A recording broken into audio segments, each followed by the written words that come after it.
خب سلام به عشقای عزیز، خوش اومدید به یه ویدیو دیگه جدید و خفن.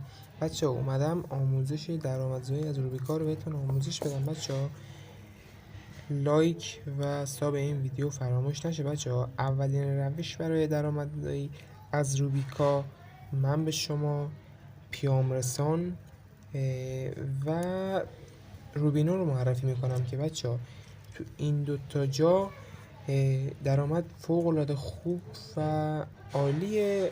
توی فروشگاه پلاس هم میشه درآمدزایی کرد، ولی خب خیلی سخته اونجا. اولین روش برای درآمدزایی بچه‌ها ایجاد یک کانال توی پیام رسانه. چجوری بچه‌ها؟ شما میایید تو پیام رسان یه دونه کانال ایجاد میکنید، عضوای ممبرای اون کانال رو بالا میبرید تا حد 2000 3000 4000. بچه هم درآمدش از صفر شروع میشه میده بهتون، ولی اونجا دیگه درآمدش خیلی بالا میشه. مثلا تا فعالیت های کاربر اصلا تا 1K برسه خیلی درآمدش بالاست. بعد یک کانال ایجاد میکنید، توش محتوا میذارید. محتوا هر چقدر بیشتر سمت فیلم باشه درآمد شما هم بیشتره، چون فایل هایی که شما در مورد فیلم و این چیزا آپلود میکنید خیلی حجمشون بالاست و باعث میشه که ترافیک هم اونجا بالا بره، ترافیک دانلود، درآمد شما هم بیشتر بشه.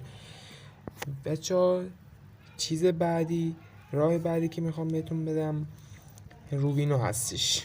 بچه‌ها راه بعدی روبینو هستش که میتونید یه پیج روبینو بسازید و یک موضوعی براش انتخاب کنید.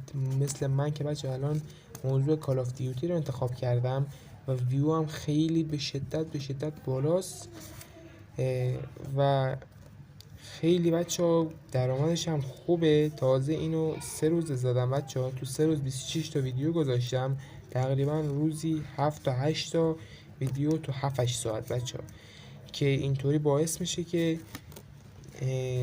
ویوی چنل شما بالا بره، دنبال کننده ها بیشتر بشه و به همین روال پیش بره و درآمد شما بسیار افزایش پیدا کنه. بچه ها اگه میخواید بچه ها پستی که توی روبینو میذارید وارد ویترین، یعنی این بخش بشه، چند تا مورد رو باید رعایت کنید بچه ها.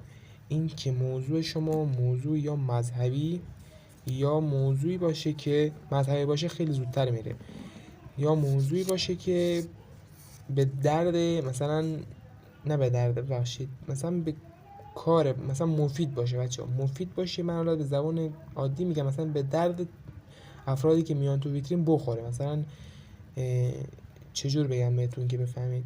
مفید باشه، مثلا ویدیوی خنده‌دار باشه، ویدیوی آموزشی باشه، ویدیوی آشپزی باشه، ویدیوی بلاگرها باشه.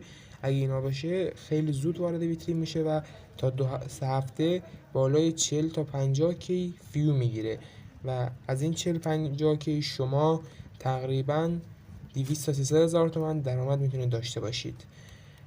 اگه دوست داری مثل این کانال 1,400,000 تومان توی یک هفته در بیاری، توی کامنت های این ویدیو، چه آپارات چه یوتیوب، بنویسید درآمدزایی به روش اصولی تا براتون ارسال کنم. دمتون گرم. لایک و ساب فراموش نشه. تا ویدیو بعدی، فعلا.